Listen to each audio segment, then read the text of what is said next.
أما بعد فأعوذ بالله من الشيطان الرجيم بسم الله الرحمن الرحيم قال الله تبارك وتعالى في القرآن المجيد والفرقان الحميد يا أيها الذين آمنوا إذا قمتم إلى الصلاة فاغسلوا وجوهكم وأيديكم إلى المرافق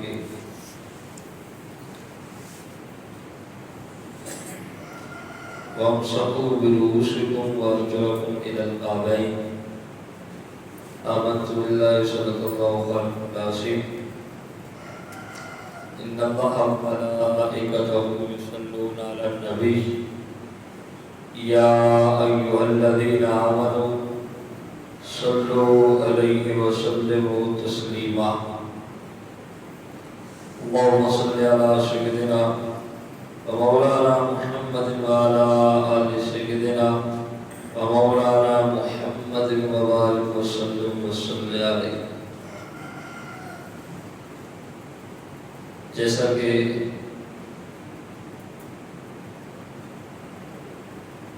آپ کے علم میں ہے کہ درس رمضان المبارک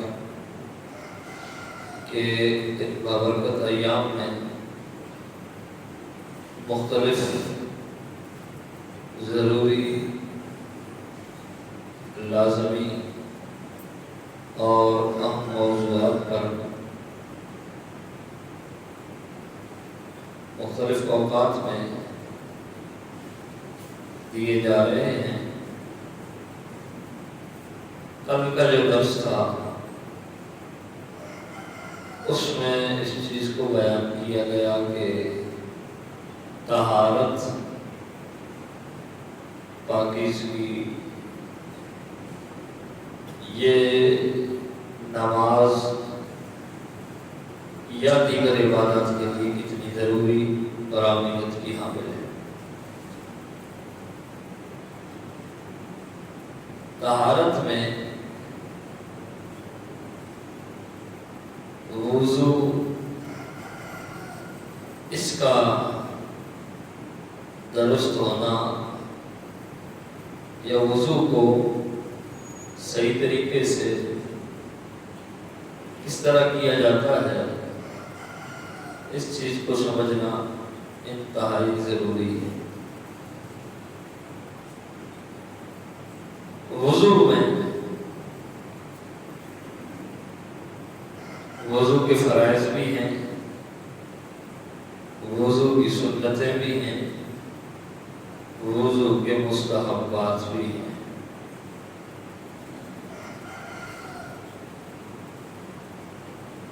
کچھ ایسی چیزیں ہیں کہ جو رہ جائیں، ان کے اندر کوئی کمی رہ جائے تو وضو ہو جاتا ہے. لیکن جہاں تک فرائض کا معاملہ ہے، جن چیزوں کو وضو میں فرض کیا گیا ان میں سے کوئی ایک چیز بھی اس میں کسی قسم کی کوئی ذرا برابر بھی کمی کوتاہی رہ گئی تو وضو درست نہیں ہے. اور جب وضو درست نہیں ہوگا تو پھر اس سے نماز پڑھنا نہ پڑھنا برابر ہے. ہم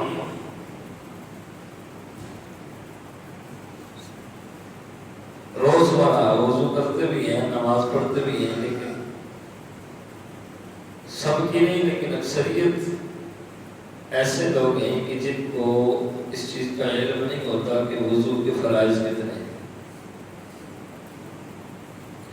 قرآن مجید میں 6 پارہ سورہ مائدہ اللہ تعالیٰ نے ارشاد فرمایا یا ایھا الذین آمنوا اذا قمتم الی الصلاۃ، اے ایمان والو جب تم ارادہ کرو نماز کا،